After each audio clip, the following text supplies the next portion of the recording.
Now, the media always talks about compassion, the need to be compassionate. And I agree, we ought to be compassionate. But let me say two things about compassion. Number one, our compassion, American leadership's compassion, has to start with American citizens, with people who have the right to be here in the first place.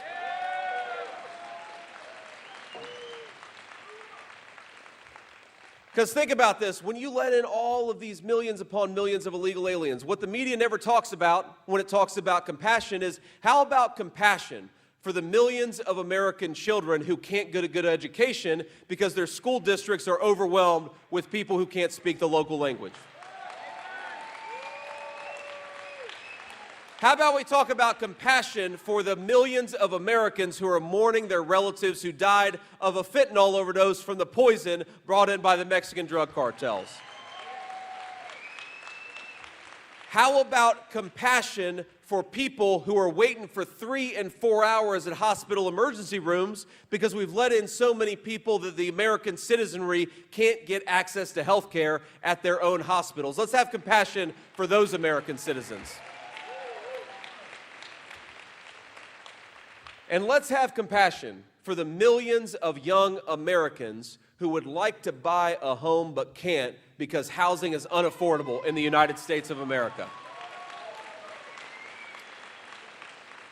And this is something, my friends, the press never wants to talk about this, but here, if you want to solve the housing problem, if you want to make housing more affordable for America's people, you got to do two things. Number one, cut out the ridiculous regulations, lower energy costs, and build more housing. That's number one. You got to build more housing. But number two, you got to make sure that American homes go to American citizens, not to people who have no legal right to be in this country.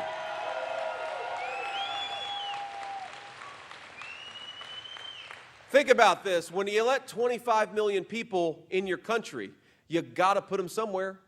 And we know, by the way, that a lot of them are staying in five-star hotels at taxpayer expense, but a lot of them are taking homes that ought by right go to American citizens. Look, I don't begrudge anybody who wants to come to the United States and make a better life for themselves, but number one, you got to come through proper channels and you got to do it the right way.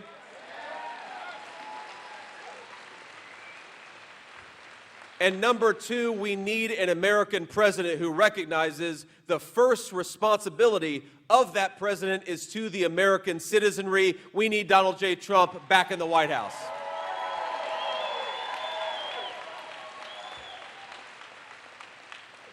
I mean, it's so amazing because I've been running for vice president all of about 3 months.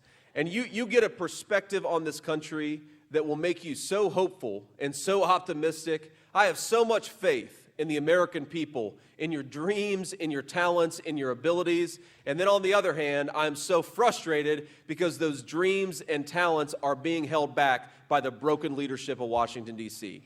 I hope that all of us, as frustrated as we sometimes get with Kamala Harris's leadership, as much as we are sometimes angry that Kamala Harris is promising to do more of the same inflation, more of the same high grocery prices, more of the same open border, that when we get Kamala Harris out of the Oval Office, we're going to have a golden age of prosperity under Donald Trump's leadership. I really believe that. We got the best people. We just got to set them free.